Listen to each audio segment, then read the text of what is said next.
I'm Betsy Thompson. This is Sharon Brown. I'd like to invite you to join us in Lesson 4 of a 10-week series of lessons on overcoming codependency, behaviors, a faith and values approach. And really, this series, more than overcoming the behavior, it is learning about the behavior, becoming aware of what it is, and being educated about it so you can go on into your own recovery. Today we're going to talk about denial. Our last lesson was on control. And Sharon, it was so enlightening to understand how important controlling is to keep codependency behavior going, how hard we have to work at it. And to tell you how important it is, let me tell you a little story about a woman who wanted her husband to quit smoking, and he had smoked for 30 years. And the more she said about it, the more he was determined to smoke. And she realized through the lessons on control that was his problem, that was his issue. And so as hard as it was for her, she tried to keep quiet. She did let him know how she felt about it, that she worried about his health. She didn't want to see him die from smoking. She expressed her feelings about it, and then she let it go. And at times she wanted to take over and make him do it, and she just kept remembering the lessons on control, and she let it go. And one day, on his own, he decided to quit smoking. And he did it on his own with no help from her, with no controlling on her part. And she felt so good about it because she had no guilt. He had no resentment towards her. And this is the only way that we can deal in our relationships, is to let our partners live their own lives and not try to make them do what we want them to do. And we get into controlling so much and we think, how could we have done that? How could we have tried to control so many people and so many things? And it looks like we would have known what we were doing. Well, the way that we can stay in that control for so many years is denial helps us. We're going to talk about denial being the friend and enemy of codependency. Control and denial go hand in hand. We are in total denial of our controlling behavior. We could not do it if we really knew what we were doing. So the more that we deny it, the more controlling we become, and the more controlling we become, the deeper we go into denial. And then we find ourselves in a vicious circle which has no escape unless we break through our denial and find out why we are doing the controlling, how we're doing the controlling, and how we can stop. Betsy, how can we get into control? Into denial? Denial comes automatically. Our lives get so out of control because we're trying to control everybody else's lives that the only way we can deal with all of this dysfunction is to go into denial. Denial is part of the dysfunctional behavior of codependency. One reason that we do all this controlling is because in a dysfunctional family there is always a shared denial of reality. And so we learned as children to deny problems, to not face reality, and we grow up doing that, and that gets us into all of this controlling behavior. Is it normal for a person to get into denial when they come from a dysfunctional family? It is normal. It's a normal reaction to an abnormal situation. It's the only way that we could have survived in that family. And so we grow up with those same coping techniques, but through these series we can learn to break that. One way that children get into denial is when they're little is, for instance, if mom and dad are having trouble at home and it's very obvious they're having trouble and they're fighting, and yet the children are told everything's fine, don't worry about it, nothing's wrong. And then when the family breaks up, the children are confused and mixed up, and they're saying all that time, mom and dad said nothing was wrong, and yet something was wrong the whole time. And so they may grow up thinking, when things are wrong, tell yourself everything's going to be okay. Oh, so it's like they're not facing reality? Right. They're not allowed to face reality, and they're taught that as children, carry that over in their adulthood. And so if we grow up habitually practicing denial and control, we will be drawn into situations demanding those traits. In other words, as adults, we will be drawn to situations where we can become controlling and where we can go deeper into denial to stay in that situation. One reason, because that's the only thing that feels normal to us. Okay, I know earlier you said control and denial goes hand in hand. The only way that we can stay in all that controlling behavior is to deny that we're doing it. And that makes us become even more controlling to keep the denial going. And it becomes a vicious circle. Denial, by keeping one out of touch with the reality of their circumstances and their feelings about those circumstances, will lead them into relationships fraught with difficulty. And so it leads us into relationships that won't work, into relationships that will demand control and denial and keep it going. And we go back to feelings again, to getting in touch with our feelings. We are denying how bad the circumstances that we're in really are, and we're not allowing ourselves to feel our feelings about those circumstances. And so we keep that vicious circle of control and denial going.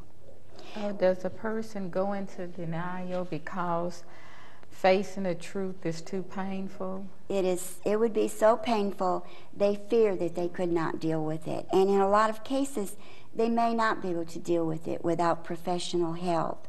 They will put all their energies into helping, which is really controlling, in order to make the situation more tolerable, or to try to make it more tolerable, all the while denying how bad it really is. Denial feeds the need to control, and the inevitable failure to control feeds the need to deny. And so it just goes on and on and on. Okay, like a cycle. It's a vicious cycle. Okay.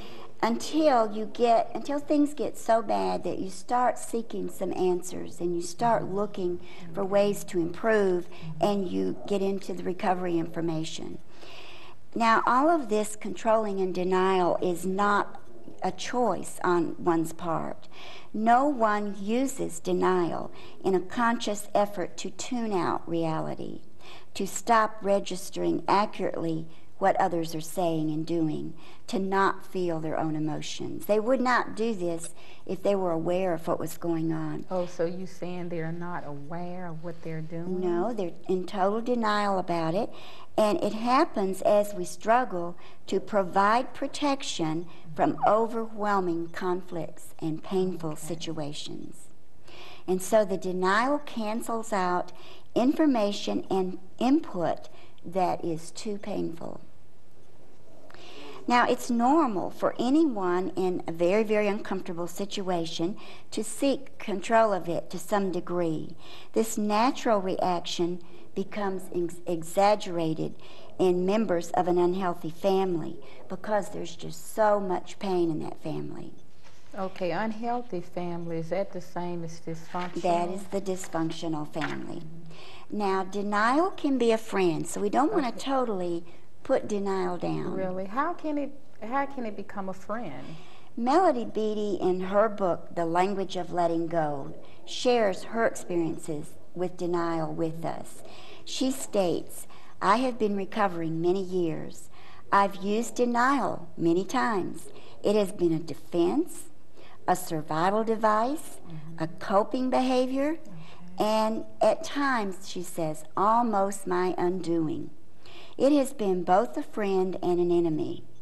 And she tells us, "When I was a child, I used denial to protect myself and my family.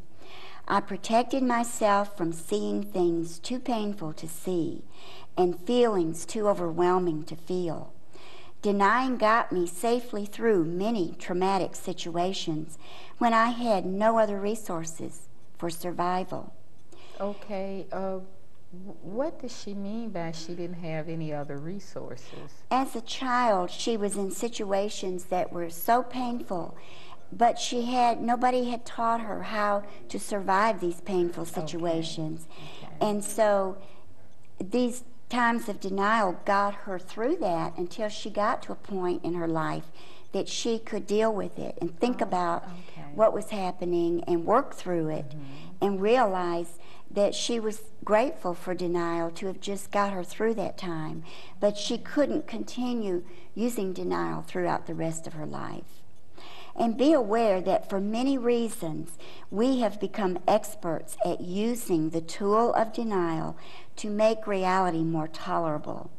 We have learned well how to stop the pain caused by reality, but not by changing our circumstances, but by pretending our circumstances are something other than what they are.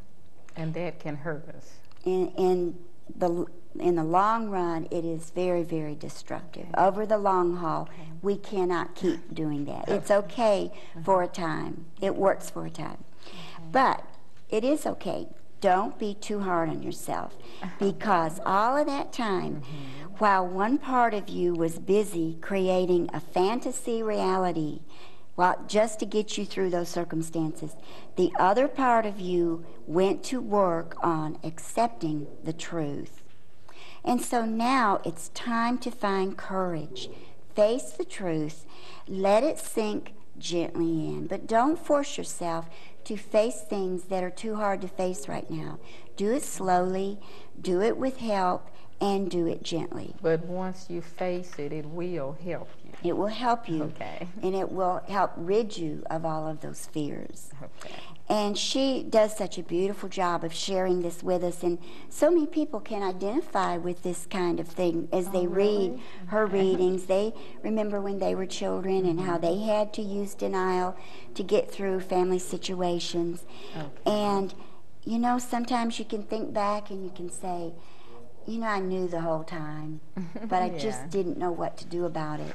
And so while a part of us was in denial, a part of us was just looking for an opportunity to come out of the denial and to find a way to face reality. And Melody tells us, eventually I began to recover. I had a glimpse of awareness about my pain, my feelings, my behaviors. I began to see myself and the world as they were. And she tells us, she doesn't say, I recovered, I got over it, got rid of all the garbage overnight. She says, I got a glimpse of awareness. Recovery is a lifelong journey. Okay, it's like a slow process. Very slow process. We recover, we fall back, we get up, we go forward again. She says, there was so much denial from my past that had the blanket of denial, been entirely ripped from me, I would have died from the shock of exposure. And we can think back on circumstances of our lives and we think, I should have done better, I could have done better, I should have faced the truth. But we can get comfort from this and we can think, well, maybe not. Maybe things were going along just like they were supposed to.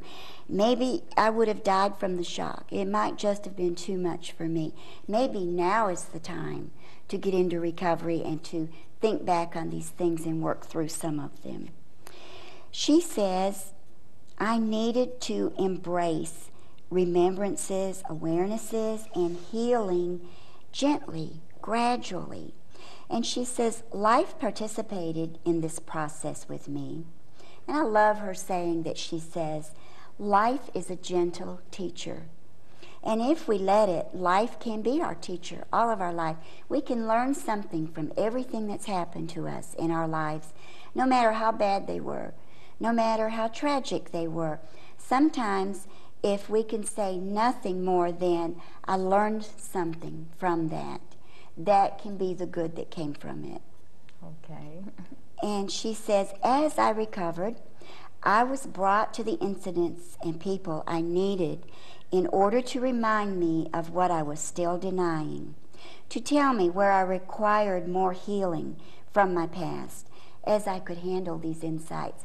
And if we look at recovery like this, it can help us so much, and it can help us forward on the road to recovery as we just gently let God take us to the incidents and the people that we need when we're ready for it, and not try to force recovery and not try to push it on ourselves and expect too much from ourselves. Okay, so some people are not, some people get over things quicker than others. Yes, okay. absolutely.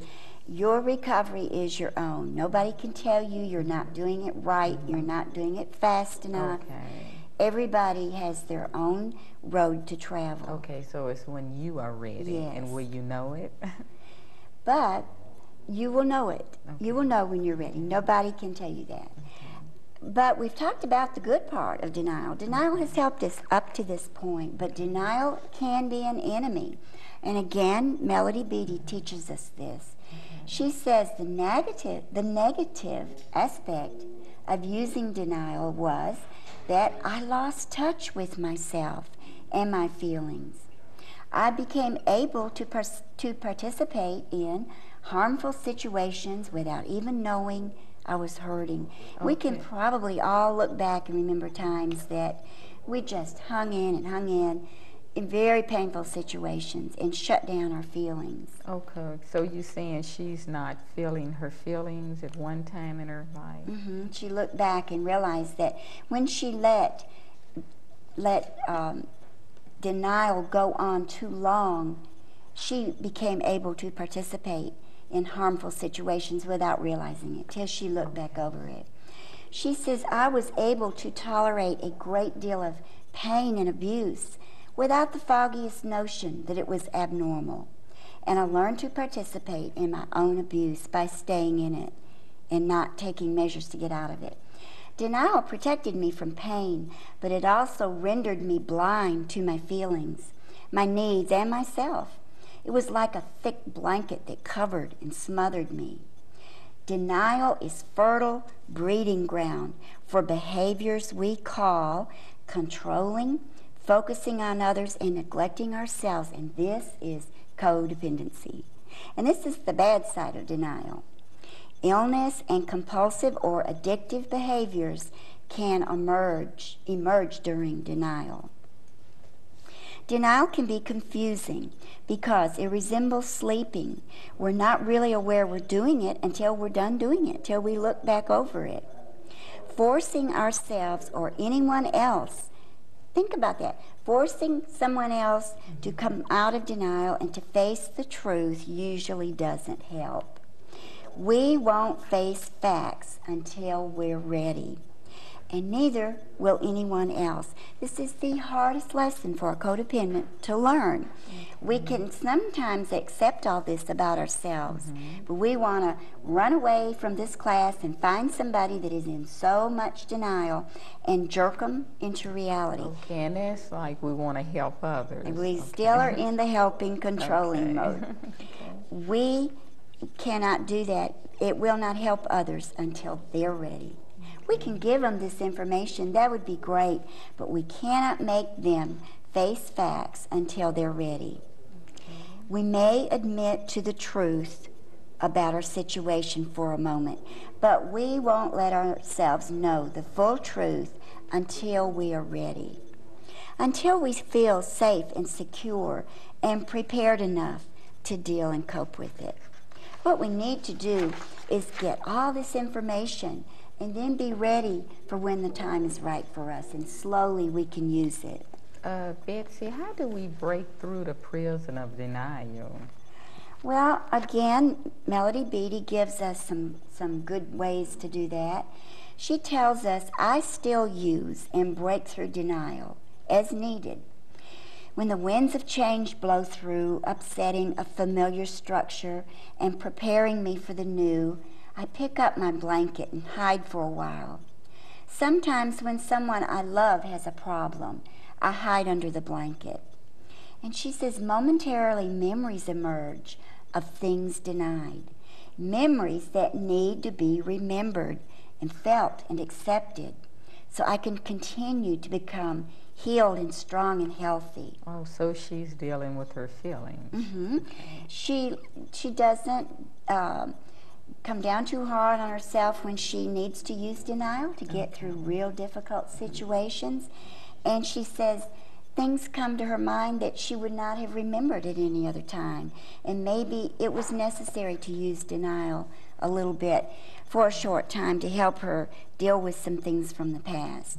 And she says sometimes these things happen so she can continue to become healed and strong and healthy. And she says, sometimes I feel ashamed about how long it takes me to struggle through to acceptance of reality. She says, I feel embarrassed when I find myself again clouded by the fog of denial. But she has learned this. As we move forward in our recovery process, we realize that these experiences of relapse and of going back into denial and coming out are connected. Not a mistake, but an important part of healing. And she says we may sometimes use denial to get through some rough spots, remembering that denial is a friend and an enemy. So we just want to understand denial, understand it can help us at times, understand that we don't want to use it as a way of coping in life. And she says, stay on the alert for danger signals. What are some of the danger signals? When we get cloudy, confused feelings, those are those old codependent feelings, and we want to be on the alert that we may be tempted to slip into denial. Sluggish energy, feeling compulsive, running too hard or fast, avoiding support mechanisms. I have a friend that shared with me in one of her support groups. They use the letters HALT, halt, to help them stop and think, oops, I'm risking using denial again. Okay. They say, never let yourself get too hungry, too angry, too lonely, or too tired, because when you do, denial can slip in and start to take over. We have written a children's story to share with our children on denial, and we call it Pretending Nothing's Wrong, because that's what denial is. It's pretending everything's okay when it's not, and it's not facing reality. We're going to join Kevin's Corner in just a minute and read the story with them. And I want to thank you for joining us, and for more information on this series, write to We Are Not Alone, 185 Anthest Drive, Nashville, Tennessee, and join us the next time for our next lesson. Thank you for joining.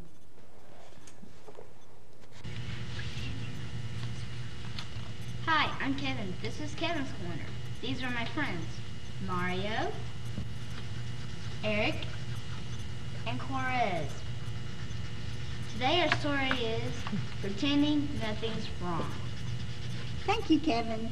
We're going to have a story about Jamie again. And you know, all of us have had family problems at times, and we pretended like nothing was wrong. Well, we're going to talk about that today in our story. I have a new friend at school, Jamie told Mother. I really like him, but he acts so sad all the time. Everybody likes him, but we don't know why he hardly ever smiles and why he's so quiet. Jamie, answered Mother, one time when I was little, my family was having some problems at home, and I acted like your new friend is acting.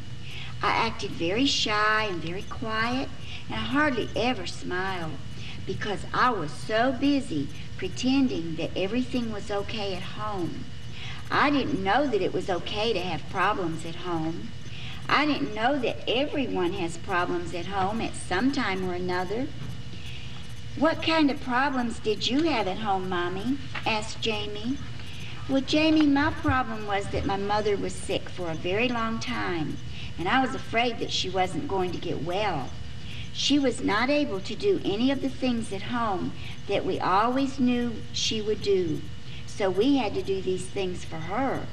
I became very sad and tried to pretend that this was not really happening, and that's when I started acting like your new friend. But my mother did finally get well, and everything got better. But there can be other kinds of problems. Someone in the family may be on drugs or acting in such a way as to keep everyone in the family upset. Sometimes problems at home stay with us when we go other places, and we try to pretend that nothing's wrong. when we try to pretend that nothing is wrong, but we really know something's wrong. This confuses us, and we don't feel good about ourselves when we do this. "What can I do to help my new friend?" asked Jamie. "There may not be anything you can do but be his friend," said Mother. "But he can do something for himself." What?" said Jamie. "He can find a grown-up to talk to about his problems at home. Sometimes the other family members are also pretending about the problems at home. So then he should try to find a grown-up at school or at church or someone else that will listen to him. If he does this, he might even be able to help his other family members quit pretending and face the problems at home so the whole family can share in their feelings about the problems." "I'm glad to know what might be bothering my new friend," said Jamie. "Now I will even be a better friend to him because I know he needs my friendship more than ever," said Jamie. "I remember that Jesus said to always be kind to one another, and a friend loves at all times. Thank you, Mommy, for helping me understand my new friend." And now let's see what questions Sharon has. Okay, Mario, why is it not good to pretend everything is fine when it is not? Because it can cause mixed up feelings that stay with us when we leave home. Okay, that's a good answer, Mario. Kevin, how can not pretending help other family members? When they see you pretending, it may help them quit pretending. Oh, that's good. Eric, what can you do when you see a friend who is having a problem at home? Try to understand your friend. Oh, that's a good great. answer. Yeah. Thank you, kids, for coming to Kevin's Corner, and let us see your pictures. Hold them up for him. Ooh, looks great. Thanks, Kevin. Thanks for coming to Kevin's Corner. See you next time. Bye. Bye.